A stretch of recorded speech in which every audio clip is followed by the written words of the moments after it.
салом дуруди бепоён ба кулли мухлисони барномаи дар шабакаҳои иҷтимоӣ. Фирдавси Хурсанд топ хабарҳои варзиширо мегӯяд.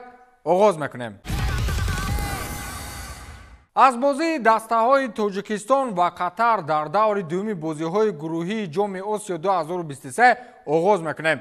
طبق اطلاعات رسانه‌های خارجی، مخلصان و چند از نمایندگان منتخب قطر پیش از بازی حتی گفتند که منتخب تاجیکستان را با حساب بزرگ تارمار میکنیم. اما متاسفانه خیلی زیاد نسبت یک گل حریف دیگر بازیگران قطر از زورآمد بر سر بچه‌های ما حتی مشت می‌برداشتند. حالا دشمن رقم یک مخلصان منتخب ما این هیرویوکی کیمورا داور ژاپنی میباشد که حالا در شبکه‌های اجتماعی مورد انتقاد شدید قرار گرفته است. مخصوصا بعد همان خلاصه‌اش نسبت قضیه امدانی کمالوف که از کارت زرد به کارت سرخ مبدل گردید. مایلش اگر که او باور داشت که امدانی جنایت صادر کرده است، پس برای مجازات هیچ بهانه نیست. ولی همون لحظه فوتبالباز دسته قطر به سر امدانی ما مشت برداشت که گویا داور ژاپنی در این لحظه کور شده بود. در چند فرصت دیگر فوتبالبازان قطری آشکارا با دست بازی میکردند.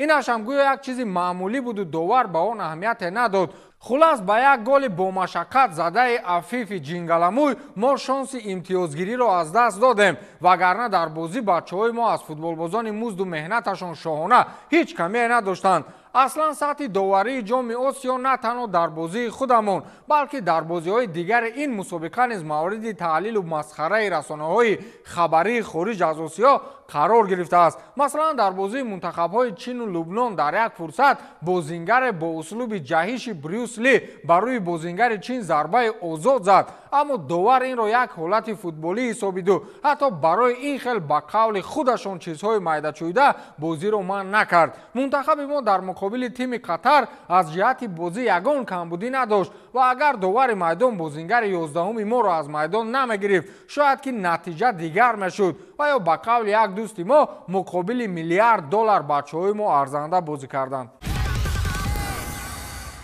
اکنون نسبت آینده خاوی ارناندز گپ و اوضاع‌ها در میان مخلصان بارسا پیدا میشوند. مخلصان یک سو با گمانم دیگر بازیگران دسته هم با او باور ندارند.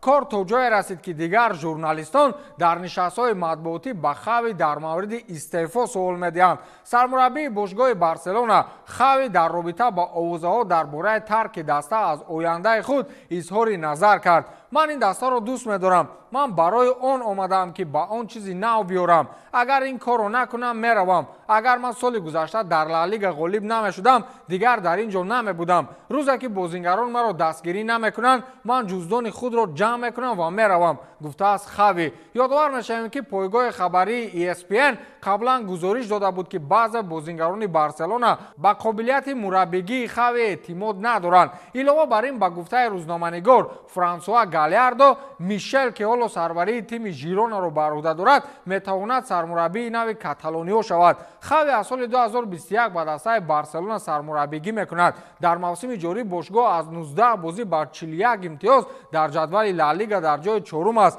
خاوی را اگر شما مخلصان عزیز بارسلونا مربی قابلیتناک نمیشمارید، ولی دانید که او از زمره اون نفران صادق دسته است که به خاطر این باشگاه از بحر همه چیز میگذرد. حتی در شرطنامه این مربی مثل دیگر مربیان آن بند وجود ندارد که در صورت پیش از مهلت قطع کردن شرطنامه از دسته جبران پولی بگیرد. خود خاوی از این بند شرطنامه دست کشید و گفت که من نمیخواهم که بر رفتن من باشگاه باز آسیب اقتصادی بگیرد. مربی خوب که نیست اما انسان 5 پلوسه است.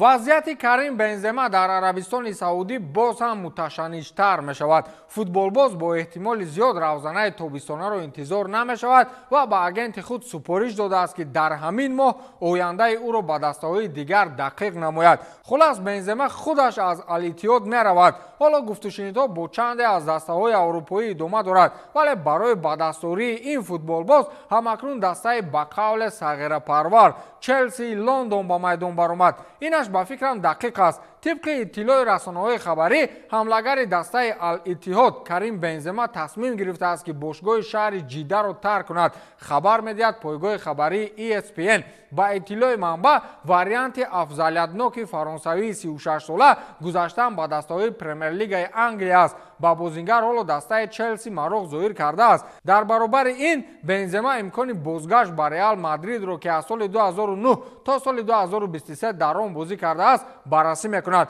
حملگر تابستان سال گذشته به الاتحاد گذشته بود. او در هیئت تیم عربستان سعودی 20 بازی کرده 12 گل و 5 پرتافت گل‌آور کرده است. شرطنامه بنزما تا سال 2026 عملی میکند، ولی تا سال 2026 بنزما نمیخواهد زیر آفتاب سوزان این مملکت میدانداری نماید.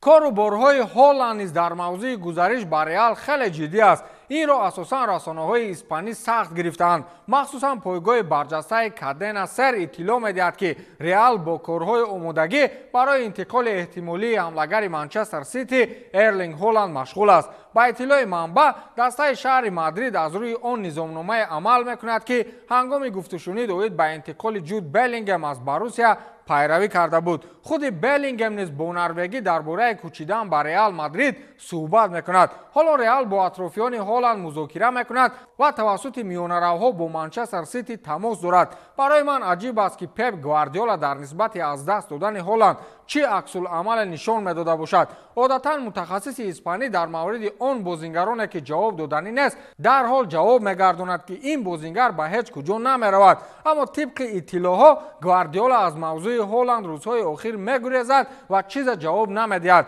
از افتش در واقع موضوع ترانسفر هالند به ریال جدی محاکمه میشود. ژوزه مورینیو هم با گریه و اشک‌ریزی رومای ریم را ترک کرد. رهبرت باشگاه شهر ریم با خلاصه آمدند که استعداد مربیگی مورینیو بر رشد دسته آنها ارزنده نیست. گویا که روما یگان وقت زور بود و ژوزه آمده آن را ویران کرد. با این بازیگرانی که دسته مذکور دارد دلخواه متخصص جهانی را بیارن همین قدر می شود. مثلا آنچلوتی در اورتون کی بود و در ریال کی شد. گپ سر گزارش های ترانسفری است و مبلغ گذاری ارزنده که میتواند دسته را رشد دهد. ژوزه مورینیو در شبکه‌های اجتماعی درباره ترک دسته شهر ریم ابراز نظر کرده است. تر، خون، عشق، شادی، اندوه، محبت، برادران، تاریخ، دل، جاودانی نوشته است. مورینیو که زیر این نوشته ها تمام جزئیات فعالیت او را در دست فهمیدن ممکن است. پرتغالی اولین سرمربی در تاریخ خواهد بود که اولین جام قهرمانی لیگ کنفرانسیا را با دسته روما به دست آورد و موسم گذشته در فینال لیگ اروپا برآمد کرد. در موسم جاری چمپیونات ایتالیا روما در 20 بازی 29 امتیاز به دست آورده در جای نهم قرار دارد. یادآور می‌شوم که با جای مورینیو دانیل دروسی سرمربی نوی دسته روما تعیین شد. اکنون می‌بینیم که دروسی چی کار می‌کند. با همین تمام تا دیدار نوبتی خیر.